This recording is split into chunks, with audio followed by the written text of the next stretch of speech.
dans 1 Corinthiens, chapitre 15. C'est là ce que nous sommes rendus.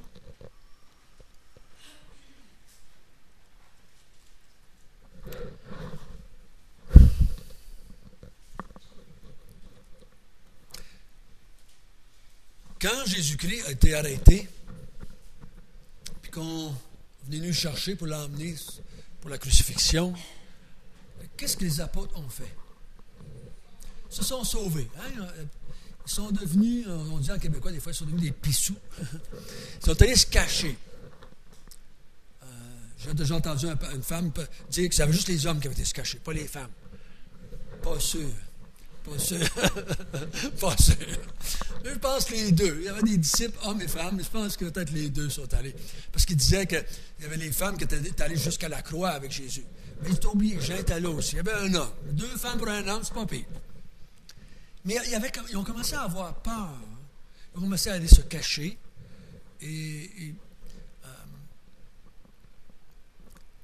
Qu'est-ce qui s'est passé pour que dans Actes des Apôtres, quelque temps après, tout d'un coup, ils étaient devenus des braves?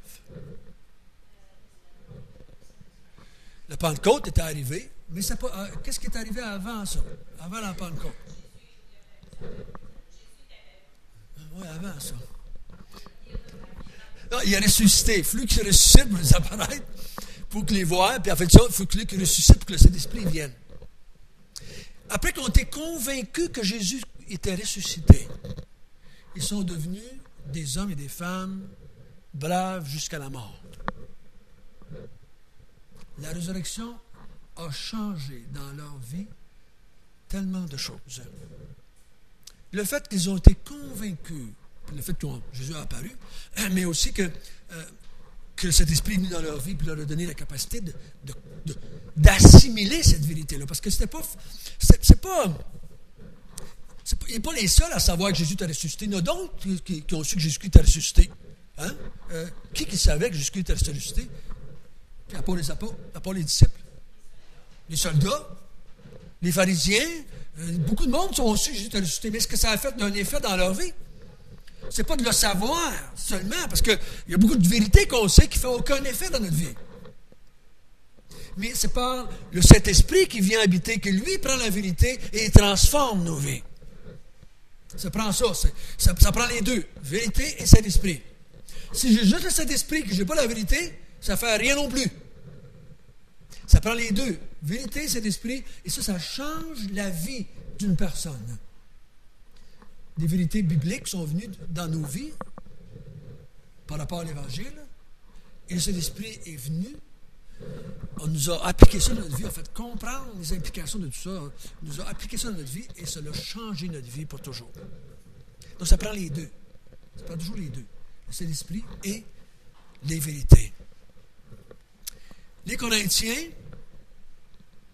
une église bordélique, avait des difficultés parce qu'il y avait des difficultés avec la doctrine. Et une de ces doctrines-là était la résurrection. Et ils ne croyaient plus, en grande partie, il y en avait dans l'Église qui ne croyaient plus à la résurrection et qui prêchaient ça et qui voulaient encourager l'Église à abandonner cette doctrine-là et de ne plus croire à cette résurrection-là. Et je vous ai dit, et je le répète, nos problèmes fondamentaux dans la vie sont toujours doctrinaux et non pas moraux. On est trop vite sur la pédale de la morale et pas assez vite sur la pédale de la doctrine. C'est la doctrine qu'il faut recevoir. La vérité va venir en nous, dans nos cœurs, et l'Esprit Saint qui habite en nous pour nous autres, parce que l'Esprit Saint habite dans nos cœurs pour toujours, en tant que croyants. La vérité va venir, et cet esprit va prendre cette vérité-là et va l'appliquer. Et c'est nos problèmes dans notre vie de tous les jours, avec le péché, avec l'immoralité, est toujours précédé d'un problème doctrinal. Vous penserez à ça, vous méditerez là-dessus. Parce que si on saisit bien cette vérité-là, quand ça va mal, on cherche la doctrine. On ne cherche pas le responsable ou quelque chose. On cherche qu'est-ce que je ne comprends pas de correct dans ma vie. je ne sais pas si pour vous autres, mais je suis surpris dans ma vie personnelle à quel point je crois encore à beaucoup de mensonges dans ma vie. Je crois encore à beaucoup de mensonges. Je crois qu'il y a beaucoup de choses encore qui ne viennent pas de Dieu. C'est pour ça que je pêche. Il y a un verset qui dit, qu'on emploie souvent, surtout avec les inconvertis. Le cœur de l'homme est, femme aussi embarquée avec nous autres, le cœur des hommes et des femmes est, parce qu'il y a des femmes, quand on dit homme, ils pensent juste aux autres. Femme et homme, notre cœur est plus tortueux que par-dessus tout. Qui peut le connaître? Le verset dit ça, hein? Qui peut le connaître? Et la réponse, c'est Dieu seul. Quand je me suis converti, Dieu a changé une partie de moi. On appelle la nouvelle naissance. Mais ça, on est resté quand même avec la chair. Mais ça, la chair, c'est quoi? C'est pas. Des fois, on est un petit peu embêté avec ça, les chrétiens. C'est quoi la chair? C'est pas la peau. La peau n'a pas de volonté propre, là. Mes muscles n'ont pas de volonté propre. Le muscle, mon cardio, là, c'est pas de volonté propre, ça, là. Il y a quelque chose en dedans de moi qui veut encore prendre des décisions folles. Il y a encore en dedans de moi quelque chose que je ne peux pas connaître moi-même, mais que seulement Dieu connaît. La profondeur du péché qu'il y a en nous, encore aujourd'hui, on ne peut pas le comprendre. On le sait, par la foi, Dieu nous l'a dit. Mais on ne peut pas le comprendre. Notre cœur, oui, on dit que notre cœur a été régénéré. C'est vrai, c'est pour ça qu'on est ici un matin. Mais il y a une autre partie, c'est pas facile en tant que chrétien de couper ça en deux, là, le blanc et le noir. Puis, il y en a qui appellent ça le chien blanc, le chien noir, la nouvelle nature, la vieille nature. On a de la misère avec ça. Puis on essaie de couper ça, mais c'est pas évident. C'est pas évident. Mais on sait très bien, chacun de vous ce matin, qu'il y a une partie de vous qui a des idées noires. Hein, vous le savez ça.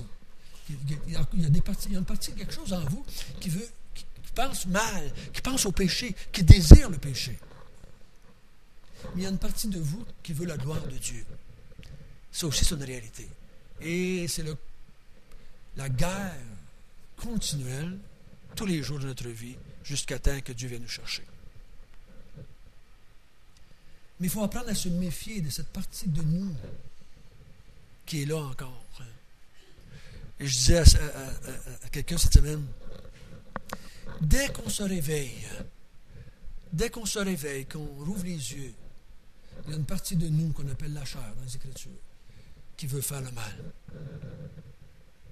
qui veut sacrer une claque au conjoint qui est aux côtés, qui veut trouver quelqu'un à accuser, qui veut maudire quelqu'un d'autre, qui veut se plaindre de quelque chose dans sa vie, qui veut se lamenter, qui veut blâmer quelqu'un. Parce qu'il y a des choses qu'on ne comprend pas, qui ne fonctionnent pas bien. Et ça prend l'aide de Dieu, ça prend l'aide du Saint-Esprit qui est en nous, pour qu'on puisse voir clair dans tout ce qui se passe. Cette personne, cette semaine à qui je parlais, était tellement rendue au bout du cordeau dans sa vie. C'est un chrétien. Que je n'utiliserai pas les mots qu'il dit par rapport à Dieu, mais il l'a envoyé sur le diable. Il dit, sais-tu pourquoi j'ai osé dire ça, François? C'est parce que tu m'as dit, il y a 2 semaines, que tu l'avais fait toi aussi un jour, puis je me suis laissé aller. Je pensais qu'un chrétien n'avait pas le droit de faire ça. Je dis, tu n'as pas le droit de le faire. Je n'avais pas le droit de le faire, moi non plus. Mais je l'avais fait dans ma tourmente, dans ma folie. J'avais blâmé Dieu. Et il dit, c'est ce qu'il a fait. Il dit, Dieu, ah ouais, ça marche pas plus que ça. Ah ouais, puis là, il était tellement irrité avec Dieu. Il dit, il faut que ça sorte. Que tu le dises, que tu ne le dises pas, tu l'as déjà dans ton cœur. C'est déjà là dans la pensée. Ça ne change rien que tu ne le dises pas ou que tu le dises à haute voix, ça ne change pas grand-chose. Dans ton cœur, il y a quelque chose qui veut le mal, qui veut détruire Dieu. Quelque chose qui est Dieu, qui a de la haine pour Dieu. Hein? La Bible a dit quoi dans Romains 8? La chair est un ennemi de Dieu. C'est un ennemi de Dieu. Elle ne veut pas faire la volonté de Dieu. Elle n'aime pas Dieu, cette chair-là. Ça, c'est en nous. C'est quasiment épeurant de penser, cette bébête-là est en nous. Puis tout ce qu'elle veut, elle, c'est détruire Dieu. Mais gloire à Dieu, il y a un petit quelque chose au côté qui, la Bible nous dit, qui est plus fort que l'autre. Qu'avec la grâce de Dieu, on va vaincre l'autre finalement. Mais après avoir dit ça, là, ce chrétien-là, il était avec moi, puis on parlait de Dieu, puis on voulait trouver une solution en Dieu. La partie qui est la lumière, est venue pareil, puis dit, ouais, ben, on revient. Et ce matin, c'est l'apôtre Paul dit aux Corinthiens, vos problèmes de foi, de moralité, on sait que l'Église était épouvantable, ce qu'ils vivaient. Et ce matin, on regardait que Dieu fait souffrir, mais l'Église de Corinthe, là, la Bible nous dit quoi dans Corinthiens 11? Il y en a qui étaient malades, d'autres étaient infirmes, d'autres étaient morts à cause de mauvaise compréhension des Écritures. Ils prenaient le repas du Seigneur indignement. Et Dieu dit, il vous arrive toutes ces choses-là parce que vous ne comprenez pas bien quelque chose. Il y a quelque chose qui ne marche pas dans votre vie, dans votre tête, là. Puis il dit, je fais ça parce que je vous aime, parce que je ne veux pas que vous soyez condamnés avec le monde. Mais vous, comment nous, on comprend mal, des fois? Il dit, moi, je fais ça parce que je t'aime. Je ne veux pas que tu sois condamné avec le monde. Donc, je te fais des choses sur la terre parce que je t'aime. Je ne t'abandonnerai jamais, moi. Puis on voit tout ce qui se passe dans les Corinthiens. C'est vraiment bordélique, cette église-là. Mais ce qui est plus merveilleux, c'est que Dieu ne se lasse pas de vouloir leur faire du bien. Puis ici, dans Corinthiens, mais il va essayer de rétablir quelque chose dans leur tête en parlant de la résurrection, parce que ils s'en vont vers la perdition dans un certain sens, parce qu'il dit, si vous ne croyez pas à la résurrection, vous êtes perdus. Vous êtes morts dans vos péchés. Là, on a vu ensemble la semaine passée qu'il y a deux absolus dans l'Évangile. Un, Paul va dire dans Corinthiens 15, Jésus-Christ est mort pour les péchés et il est ressuscité. Les deux font partie de l'Évangile, les deux, c'est des absolus. Je ne peux pas en croire un puis pas croire l'autre. Il faut que je croie les deux. Si je ne crois pas l'un de l'autre, je suis perdu. Paul dit, si vous ne croyez pas en Jésus comme votre sauveur personnel qui est mort pour vos péchés, vous êtes perdu. Mais si vous ne croyez pas qu'il est ressuscité des morts, vous êtes perdu aussi. Donc, si vous abandonnez, imaginez-vous à quel point ça peut être néfaste de ne pas comprendre une doctrine. Il dit, si tu rejettes la résurrection, si tu crois que ce n'est pas vrai la résurrection, si tu crois que c'est une fausseté, tu es perdu pour l'éternité. C'est assez important comme déclaration. Et si Paul dit ça à l'Église de Corinthe, il ne dit pas ça à n'importe qui, il dit ça à l'Église de Corinthe. Et quelqu'un pourrait nous dire la même vérité. Si l'Église de Mont-Tremblant déciderait un jour de ne plus croire à la résurrection, je vous en prie, mettez-moi dehors. C'est moi qui dis ça. Mais si nous, on viendra au point de rejeter la résurrection, on serait une Église de perdus. Peu importe ce que vous diriez, j'ai été sauvé il y a 20 ans, j'ai été sauvé il y a 10 ans. La Bible dit, si tu ne crois pas à la résurrection, tu es perdu dans tes péchés. Peu importe ce que tu dis. Donc, on a vu que la résurrection, c'est un fait historique. On a vu ça du verset 1 à 11. Ensuite, on a vu du verset 12 à 19 que la résurrection est salvatrice. Ça veut dire qu'il faut que j'y croie. Sans elle, on est perdu. Ensuite, on a vu que la résurrection est les prémices de notre résurrection. À cause que Christ a ressuscité, Paul dit, vous allez ressusciter. Si Christ n'est pas ressuscité, vous n'allez pas non plus ressusciter. Donc, si on ne croit pas à la résurrection, on croit que nous non plus, on ne ressuscitera pas. C'est assez facile à comprendre. Et ce matin, on va continuer au verset 24. Verset 24, si vous voulez bien. On va voir que la résurrection, du verset 24 jusqu'à 28, la résurrection est la victoire sur tous les ennemis de Dieu. Si Christ n'est pas ressuscité, les ennemis de Dieu sont plus forts que Dieu. C'est fort, hein? C'est assez intéressant. C'est pour ça que Paul ici le fait ressortir, mais on va dire que c'est Dieu qui le fait ressortir, mais dans ce sens-là. Lisons ensemble, verset 24 jusqu'à 28. Quelqu'un voudrait le lire?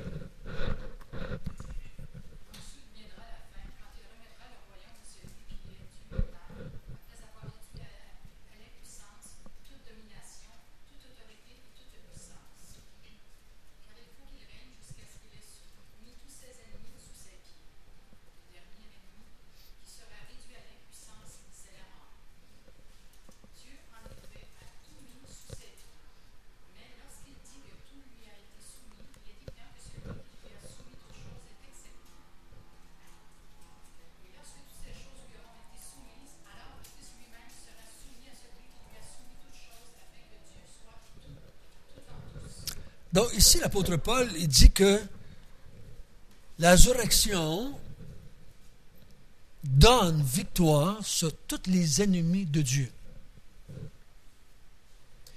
Parce que c'est les ennemis de Dieu qui ont amené la mort, ici.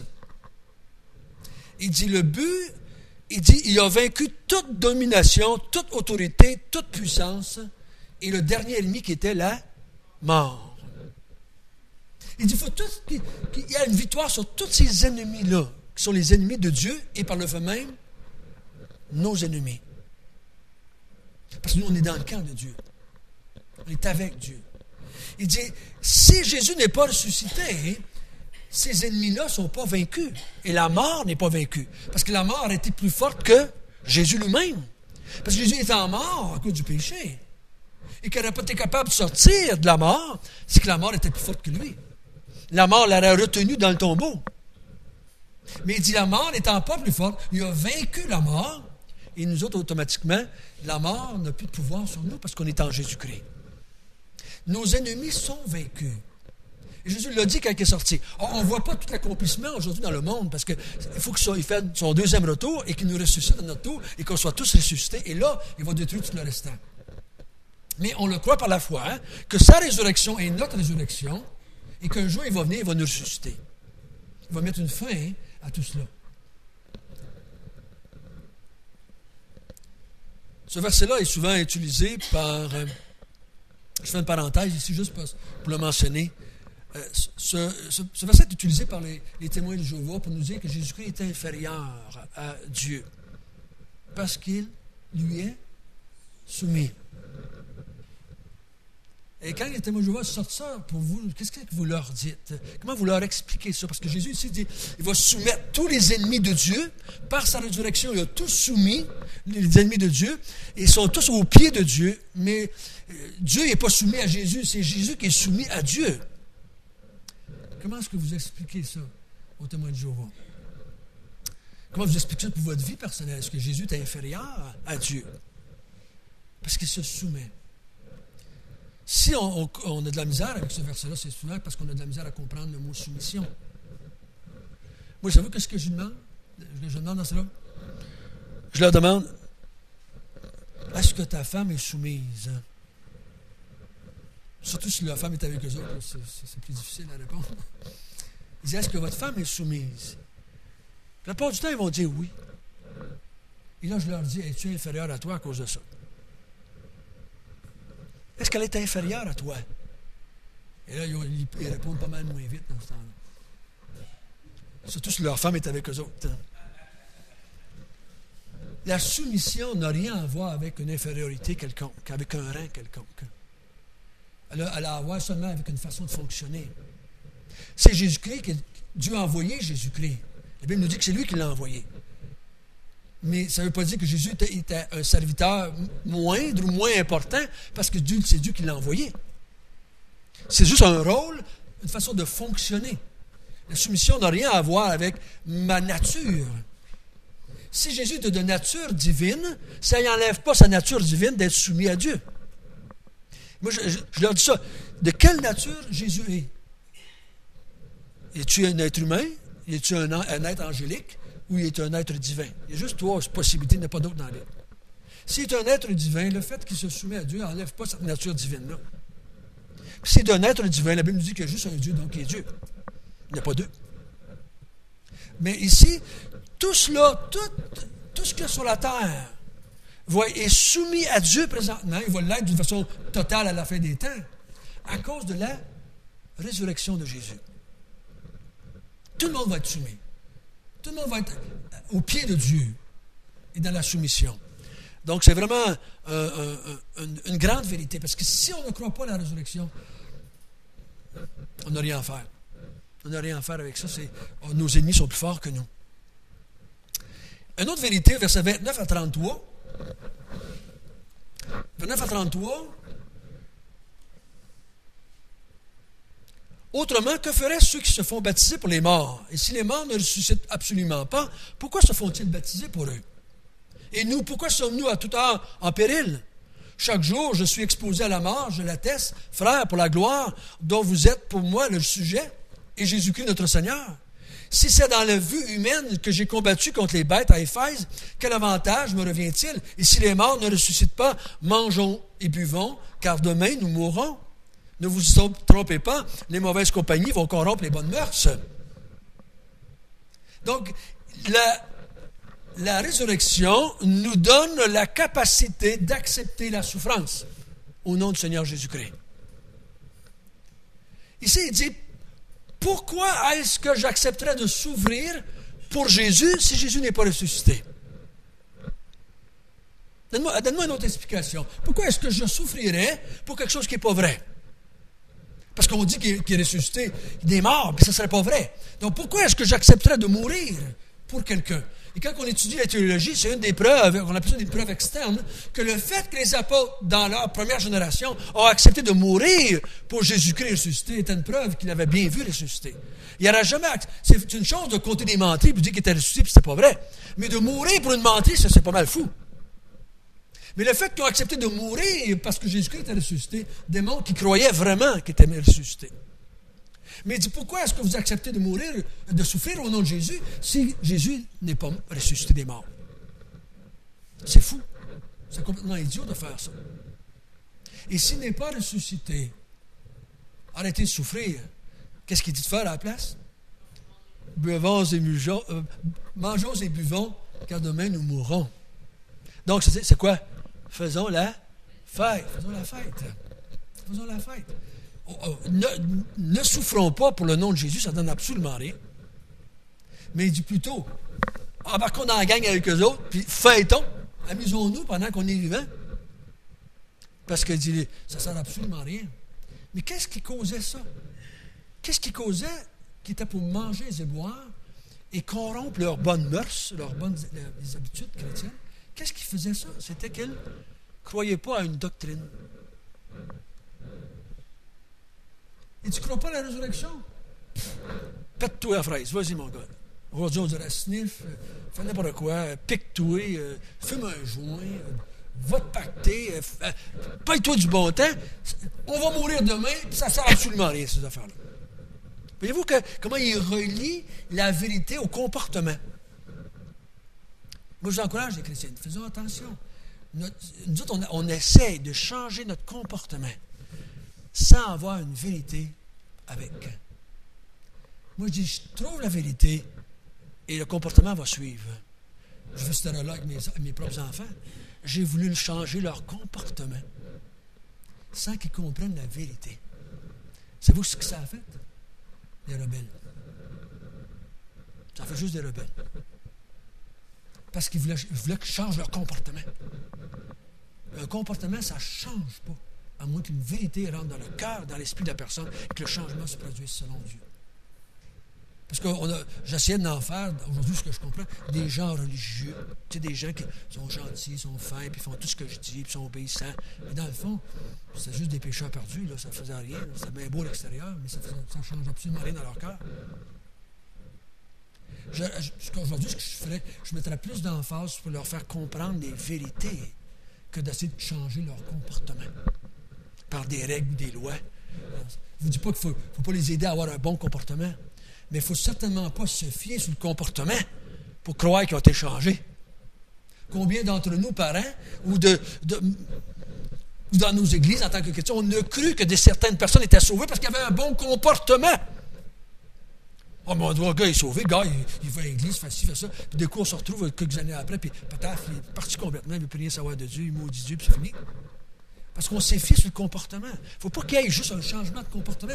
Oui, mais il faut qu'il y ait une vérité derrière ça. Il faut qu'il y ait une vérité derrière ça qui produit un changement selon Dieu, qui va amener la gloire à Dieu.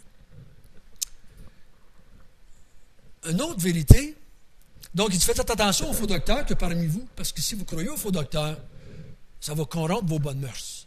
Donc il disait bien, je l'ai dit la semaine passée, il disait pas de faire attention aux putains, aux vendeurs de drogue, puis aux bars, puis aux films porno. C'est ça qu'il disait là. C'est pas ça qui va corrompre vos bonnes mœurs. C'est qui va corrompre les bonnes mœurs dans le texte, ici? C'est les faux docteurs qu'il y a dans l'Église.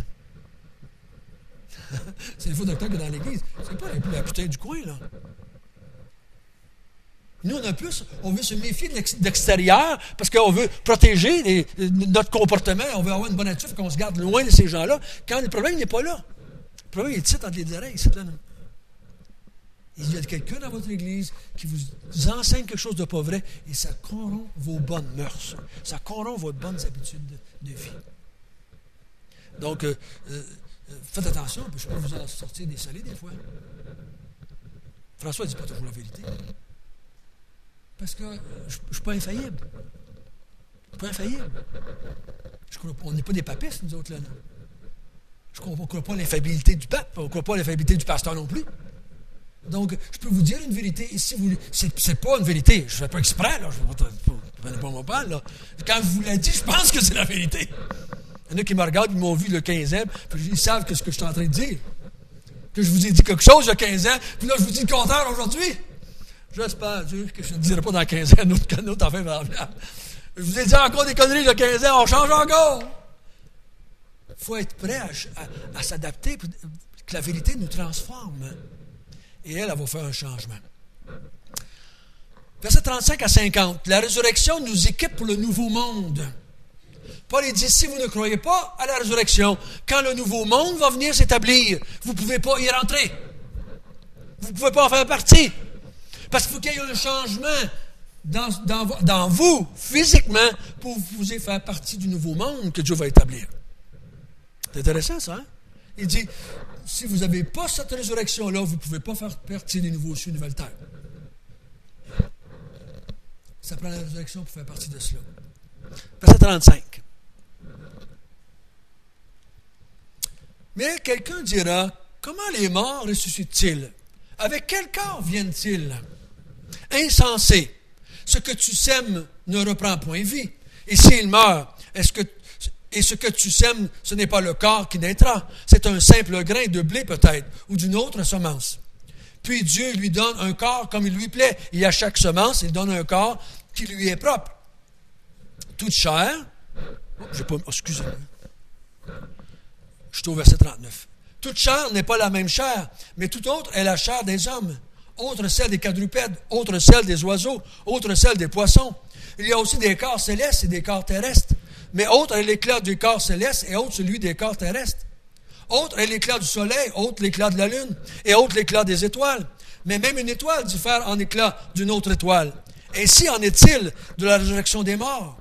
Le corps est semé corruptible, il le ressuscite incorruptible. Il est semé méprisable, il le ressuscite glorieux. Il est semé infirme, il le ressuscite plein de force. Il est semé corps naturel, il ressuscite corps spirituel. S'il y a un corps naturel, il y a aussi un corps spirituel.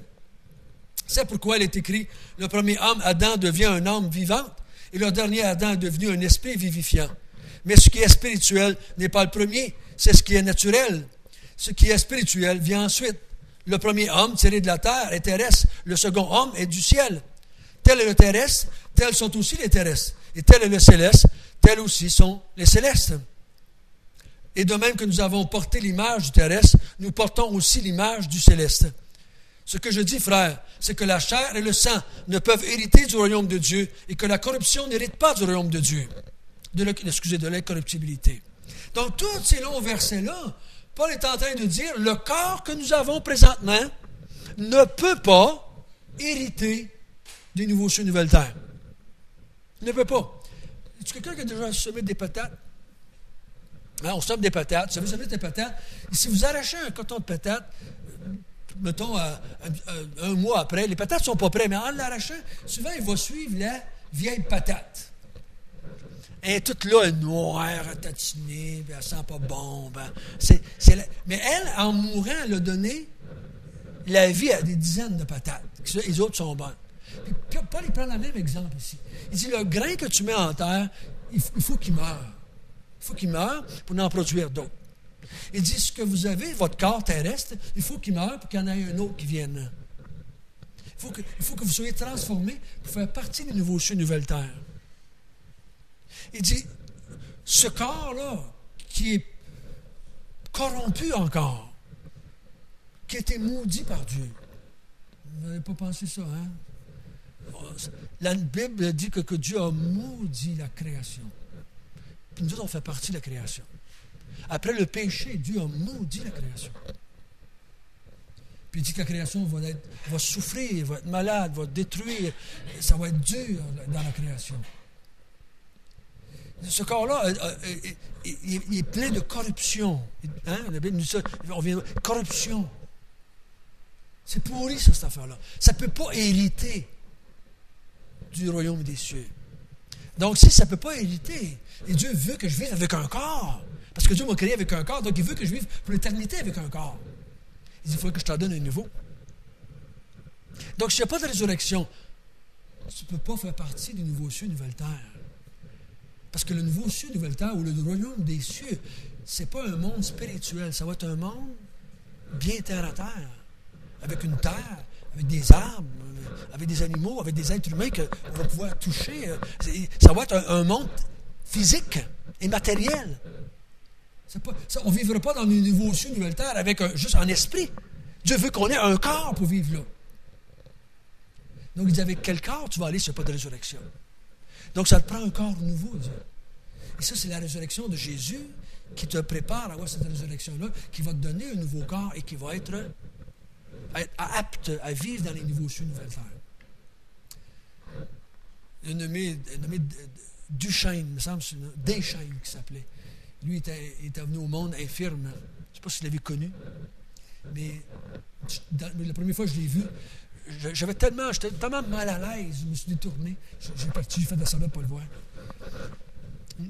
Il était dans une chaise roulante, puis attaché après sa chaise, là, pas capable de bouger la tête, attaché après la chaise, parce que, si j'ai bien compris, il avait une sorte de maladie que les muscles n'ont pas aucune capacité. Si tu le mettais debout, puis il aurait tombé pareil comme une guenille à terre. Puis il y avait juste un doigt qui bougeait. Il avait le doigt sur un piton, un bouton, puis il revenait sa chaise comme ça. Puis lui, il disait tout le temps, vous avez hâte à la résurrection, hein, mais pas autant que moi. Il disait ça souvent. Ils avaient hâte à la résurrection, hein, mais pas autant que moi. Il dit, moi, je sais qu'un jour, je ne serai plus dans la chaise roulante. Je sais que Dieu va faire de quoi, puis je ne serai plus là-dedans. Puis chacun de nous, nos petits bobos, si vous avez plus que 50 ans, j'en regarde là sur moi, je pense qu'il y en a juste une couple qui n'ont pas 50 ans. Les autres ont tous plus que 50 ans. Non, il y en a peut-être plusieurs qui n'ont pas 50 ans. Qui n'ont pas 50 ans encore? Il y en a qui ont plus que 50 ans. Il y en a peut-être juste 3 ou 4 qui n'ont pas 50 ans. Il y en a qui ont vraiment des bobos en haut, ici, là, ils ne se souviennent pas de leur âge. Mais tous les petits bobos qu'on a, ça va disparaître. Ça va disparaître. Et la Bible nous dit que Dieu va enlever toute souffrance, toute maladie. Il n'y aura plus de mort, il n'y aura plus rien. Et on va vivre avec un corps parfait. J'ai bien hâte de voir ce que c'est un corps parfait. Parce qu'il n'y en a pas un, hein? Pas un sur la terre qui a un corps parfait présentement. C'est peut-être Jésus qui avait un corps qui n'était pas entaché du péché. Mais les autres, là, j'aimerais ça voir le corps que Jésus avait. Un corps qui n'est pas entaché par le péché, un corps qui n'est pas sujet. Il y a quelqu'un qui m'a demandé, Jésus, as-tu été malade, tu penses? Je ne suis pas capable de répondre. Il faudrait de répondre avec certitude. As-tu déjà eu le rhume? Je ne sais pas. Je ne sais pas. En tout cas, je vais te demander, mais je lève le bas. Il dit, il compare, il dit, il y a eu un corps terrestre, il va y avoir aussi un corps céleste. Puis là, il dit, corruptible, il va devenir incorruptible, méprisable, il va devenir glorieux, infirme, il va devenir plein de force, naturel, il va devenir spirituel. Donc, il dit que il va y avoir une transformation. Et la Bible nous dit qu'il y en a qui sont morts, qui vont ressusciter, d'autres qui vont être sur la terre, qui vont être transformés. Mais tous les chrétiens vont l'être. Je pensais qu'il y en a qui étaient pour réagir. Tous les gens vont l'être, même les non-chrétiens vont l'être. Vous savez ça? Avez-vous déjà pensé à ça? Les inconvertis vont être aussi ressuscités. Ils vont avoir aussi un corps incorruptible qui ne mourra plus jamais. Mais ils ne seront pas avec Dieu. Dieu va leur donner un corps parfait pour vivre dans l'éternité et à loin de Dieu avec ce corps-là. Parce que Dieu a créé des êtres humains et des êtres humains, ça a un corps. Si on était séparés du corps, s'il y a des gens qui sont séparés de leur corps, c'est à cause du péché. Et quand le péché va être réglé, Dieu va nous remettre dans des corps. Et là, il y en a qui vont aller avec Dieu, puis d'autres qui vont aller loin de Dieu. Mais avec un corps. La résurrection, c'est la résurrection de tout le monde. Parce que la Bible nous dit qu'il y en a qui vont ressusciter pour la vie, d'autres vont ressusciter pour la mort. Donc, tout le monde ressuscite. Tout le monde ressuscite. Mais ce qui vient en premier, c'est quoi? C'est le terrestre qui vient en premier. Le deuxième, c'est le céleste. Donc là, on est dans nos corps terrestres. Il dit, comme on a un corps qui est comme celui qui ressemble à Adam, nous allons avoir un corps un jour qui va ressembler à celui de Jésus ressuscité des morts. Qu'est-ce que Jésus a fait à coup ressuscité? Avec son corps nouveau. Il a mangé. Donc, il y en a d'entre vous que je sais qu'il aime bien ça, manger. Donc, faites-vous-en pas, vous allez pouvoir manger pareil. Moi, je suis le genre qui n'aime pas manger, fait que si on ne mangera pas, ça ne me dérangera pas. Qu'est-ce qu'il peut faire d'autres choses aussi? Parler! Là, ça, moi, je vais aimer ça! Là, je vais aimer ça! Il n'y aurait plus personne pour me dire de me taire! Je vais pouvoir parler de temps, je vais t'asseoir aux côtés de moi, dans le ciel. Tu vas m'écouter. Il dit non, fais pas ça, ça va être l'enfer. Qu'est-ce que c'est qu'il a fait Jésus à part ça aussi? Attends, il marchait, il passait à travers les murs. Ça, j'aime ça aussi. Quand j'étais jeune, je disais, hey, ça serait fun pour ça à travers les murs. Pas à travers les murs. Hein? Oh, ouais. T'es gentil. Mais Jésus a fait des choses qui étaient spéciales pendant qu'il était ressuscité sur la terre. Ça nous donne un petit peu une idée que le corps qu'on va avoir, il va être spécial. Il y a un groupe qui vous demande ou qui m'a demandé, on va-tu tout avoir la même âge? On va-tu ressusciter à la même âge qu'on est? Tu sais, si on est mort à 90 ans, puis qu'on va ressusciter, puis qu'on va-tu vivre l'éternité avec la canne, tu sais, avec un corps ressuscité? Voilà, si on est mort à 3 ans, si on est mort... On n'a pas vraiment d'idée précise. Mais on va être plein de force. On va être plus de traces du péché. Vu que la vieillesse, puis la maladie, c'est la trace du péché, ça ne sera plus là. Donc, ils ont encore des hommes et des femmes. On va-tu se reconnaître? En tout cas, le Seigneur a bien fait ça. Il nous laisse des surprises, des choses à découvrir, mais qu'on soit parti. Mais une chose est certaine, c'est qu'on va tous être satisfait du corps qu'on a. Tout le monde va être satisfait du corps qu'il va avoir. Je sais qu'il y a des choses que vous n'aimez pas de votre corps. On est tous pareils. On a des affaires, un peu pisciné, un peu grosses oreilles. T'sais, on aimerait tous avoir quelque chose de différent sur notre corps. Mais là, il va être parfait. Après ça, au verset 51-52, permettez-moi de lire un petit peu quelques minutes en dehors. 51-52. Parce que je n'ai pas du stock pour un autre sermon. Voici, je vous le dis, le mystère. Nous ne mourrons pas tous, mais nous serons tous changés. Je n'ai déjà parlé. En un instant, en un clin d'œil, à la résurrection de la trompette. La trompette sonnera et les morts ressusciteront incorruptibles. Et nous serons changés.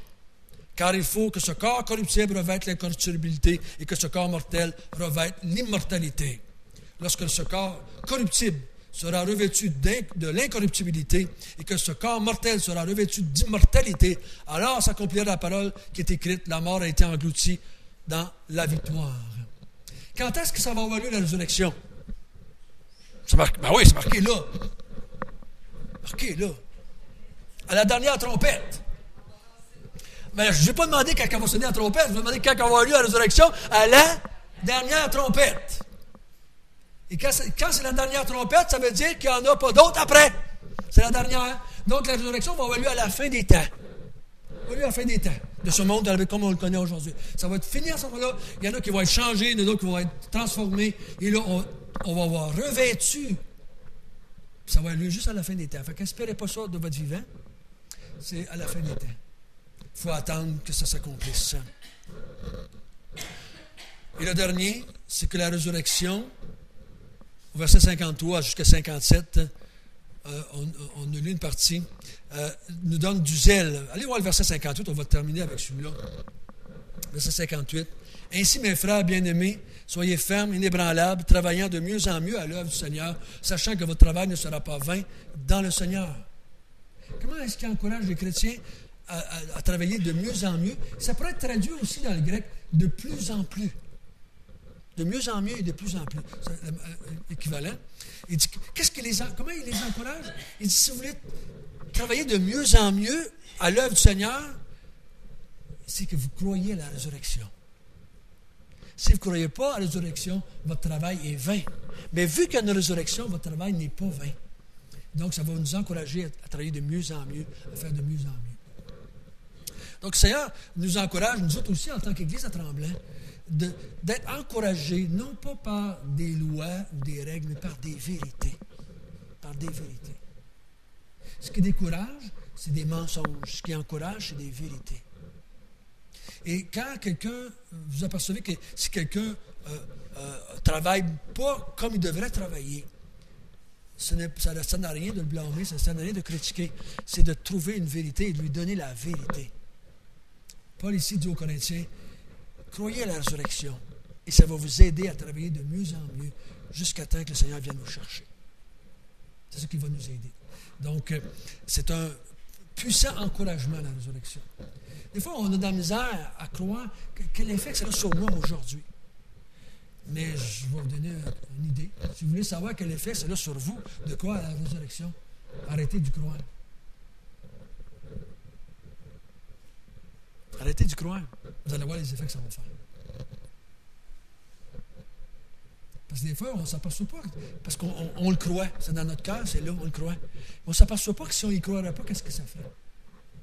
Puis Paul vient de leur dire, vous voyez-vous, qu'est-ce que ça fait quand on n'y croit pas?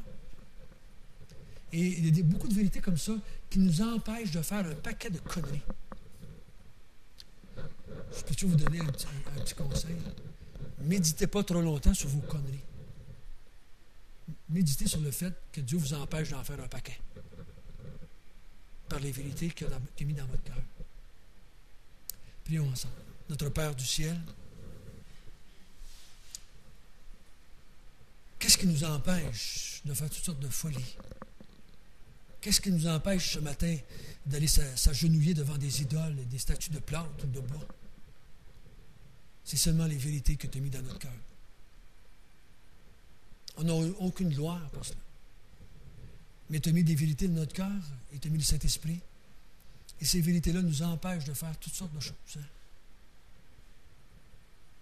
On te remercie, Seigneur. Et on veut s'encourager mutuellement ce matin par cette belle vérité de la résurrection. La mort a été vaincue. Certains d'entre nous, si tu ne tardes point, ils vont peut-être même pas mourir. Ils vont être changés.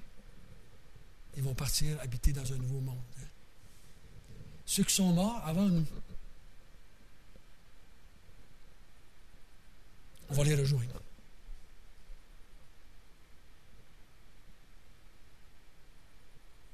On va les revoir.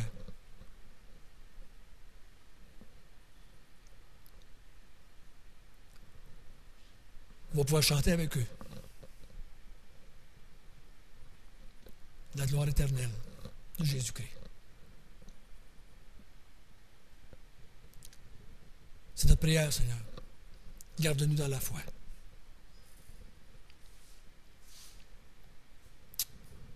Fais-nous paraître Jésus dans notre vie comme étant la chose la plus précieuse qu'il n'y a pas.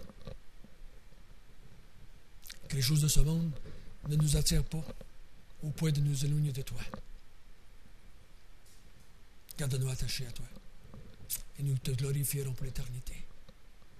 C'est au nom de Jésus que nous te prions. Amen.